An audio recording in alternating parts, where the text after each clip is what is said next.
नमस्कार साथियों, फिर से स्वागत है आपका एक और नई वीडियो में हमारे YouTube channel DS computer guide में। साथियों, कच्चे कर्मचारियों को लेकर जैसा कि आज राजनीतिक माहौल है जो इलेक्शन के कारण गरमाया हुआ है और तरह तरह के बयान जो निकल कर के सामने आ रहे हैं, कहीं ना कहीं इसका कच्चे कर्मचारियों को कुछ फ़ायदा ज़रूर होने वाला है। और जैसा कि कर्मचारी संगठनों की मांग है कि जो राजनीतिक दल अपने घोषणा पत्र में हमें पक्का करने की घोषणा करेगा, जो हमारी मांगों को प्रमुखता से उठाएगा, उसी का समर्थन करेंगे। तो इसी बीच में तरह तरह के बयान राजनीति के दलों द्वारा डाले जा रहे हैं, कहे जा रहे हैं। तो इसी बीच में एक आज नई जो न्यूज़ है वो निकल कर के सामने आई है।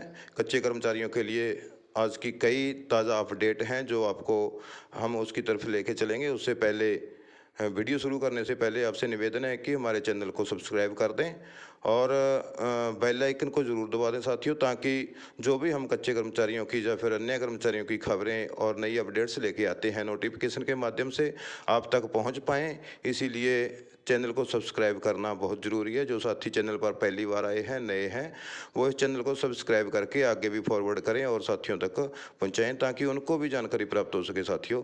तो चलिए ले चलते हैं आज की ताज़ा और नई अपडेट के साथ आपको। साथियों, क्या अपडेट है आज की? आज जो खबर सामने आ रही है वो है राज्यसभा सांसद श्री दीपेंद्र सिंह हुड्डा जी। उन्होंने कहा है कि जो HKRN है वो एक डिजिटल लेबर चौक है। कौशल रोजगार निगम को डिजिटल लेबर चौक बताया है माननीय राज्यसभा सांसद दीपेंद्र सिंह हुड्डा जी ने। उनका कहना है कि जहां पर जो HKRN यानी हरियाणा कौशल रोजगार निगम का गठन किया गया है, ये ठेकेदारी प्रथा को बंद करके उन ठेकेदारों के चंगुल से बचाने के लिए इसका गठन किया गया था। लेकिन इसमें HKRN में तो ठेकेदार से ज़्यादा शोषण हो रहा है। कर्मचारियों को 1-2 महीने का या 4 महीने का, 1 साल का कॉन्ट्रैक्ट पीरियड दे करके उनको नौकरी से निकाल दिया जाता है। और जो दैनिक मजदूरी है, आम लेबर जो काम करती है, खेतों में काम करती है, और उनसे भी कम मजदूरी दे करके उनको बहुत कम वेतन पे काम करवाया जा रहा है। ये कहना है माननीय दीपेंद्र सिंह हुड्डा जी का। और उन्होंने ये भी आरोप लगाया है कि जो दैनिक मजदूरी है, मान ली कर्मचारियों को 400 रुपये पर डे के हिसाब से पड़ता है, 12,000 रुपये उनके खाते में आती है, 10 से 12। तो अगर बात करें वहीं पे खेत में काम करने वाले मजदूर की, तो उनकी दिहाड़ी आज के समय में 600, 700 से 800 है, जबकि 20-25 हज़ार रुपये वो कमा लेते हैं। और जहाँ पे स्किल लेबर के काम पर जो हमारे HKRN में साथी काम कर रहे हैं, उनके पास टैलेंट है, एजुकेशन है, तो उनको एक मजदूर से भी आधी दिहाड़ी है जो दैनिक वो देने का काम करके हरियाणा सरकार उनका शोषण कर रही है। ये कहना है माननीय दीपेंद्र सिंह हुड्डा जी का। तो साथियों, इस बारे में आपका क्या कहना है तो कमेंट बॉक्स में ज़रूर लिखिएगा। और इसी बीच में माननीय दीपेंद्र सिंह हुड्डा जी ने कहा है कि रोजगार का जिक्र बीजेपी पार्टी ने अपने घोषणा पत्र में नहीं किया है, कोई रोड मैप उनके पास नहीं है, जबकि कांग्रेस ने अपने घोषणा पत्र में पहले ही साल 30 लाख पक्की नौकरियां देने का वादा किया है। तो ये बड़े ही एक उच्च स्तरीय बात हो सकती है कि 30 लाख पक्की नौकरियां, 30 लाख पक्की नौकरियां एक साल में देना, ये एक चुनावी सिर्फ वादा हो सकते हैं साथियों। सरकार ने पहले, दूसरी सरकारों ने भी वादा किया था कि हम 2 लाख 2.5 लाख नौकरियां देंगे, लेकिन 30 लाख नौकरियां देना बहुत बड़ी बात है। वो संभव हो पाएगा नहीं हो पाएगा, ये अपनी अपनी आपकी राय है, वो कमेंट बॉक्स में बता सकते हैं साथियों। तो डिजिटल लेबर चौक है कौशल रोजगार निगम, ये कहना है माननीय दीपेंद्र सिंह हुड्डा जी का। अगली खबर है जो इजराइल गए हरियाणा वासियों के परिजनों के लिए जो चिंता बढ़ी हुई है, क्योंकि वहाँ के जो माहौल है बड़ा ही तनावपूर्ण है। उसके बारे में आप सब भली-भांति जानते हैं। 2-3 दिन से खबरें चल रही हैं कि ईरान द्वारा इजराइल पर अमेरिका के मना करने के बावजूद भी, चेतावनी देने के बावजूद भी हमले पे हमला किया जा रहा है। 320 से ऊपर मिसाइलें हैं जो दागी गई हैं।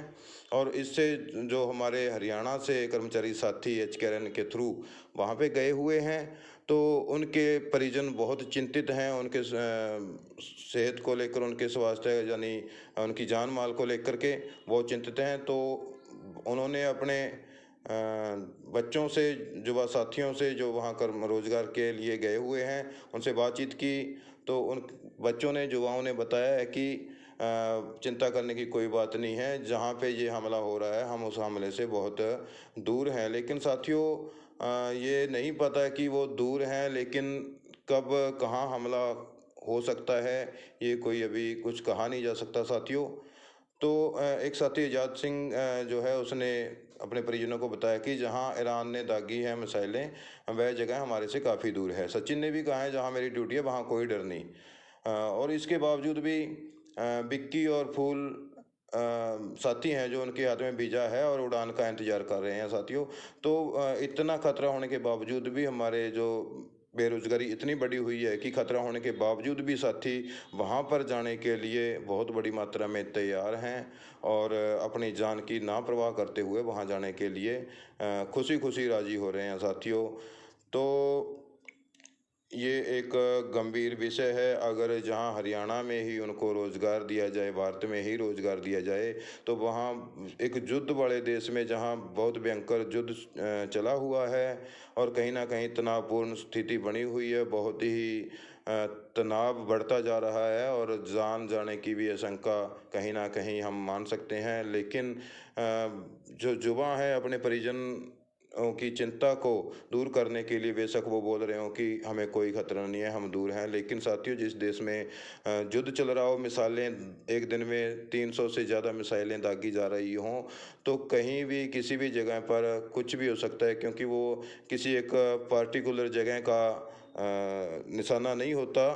तो वो पूरे देश में कहीं भी मिसाइलें दागी जा सकती हैं। तो साथियों, इसी बीच में एक राहत की खबर, तो ये चलो जैसा उन्होंने बताया साथियों ने कि हम सुरक्षित हैं और हमारे से हमले वाली जगह दूर है। लेकिन साथियों, क्या पता कल को किस जगह पर हमला हो जाए, इसलिए ये चिंता का विषय है। और अन्य जो युवा हैं वहाँ जाने की और तैयारी कर रहे हैं साथियों। तो ये कहीं न कहीं एक चिंता का विषय ज़रूर है। इसके बारे में अपनी राय दें। तो साथियों, कैसी लगी हमारी वीडियो आज की? तो इसके बारे में आप अपने सुझाव कमेंट बॉक्स में दें। और हमारी वीडियो या हमारी न्यूज़ आपको अच्छी लगी तो साथियों हमारे चैनल को सब्सक्राइब कर लें और बेल आइकन को दबा दें, ताकि साथियों हमारी आने वाली कोई भी नोटिफिकेशन है, न्यूज़ है, अपडेट है, सबसे पहले आपके फ़ोन के नोटिफिकेशन के माध्यम से आपके फ़ोन पर पहुंच सके, ताकि आपको हमारे कर्मचारी साथियों की जो नई अपडेट हैं उनके बारे में जानकारी प्राप्त हो सके साथियों।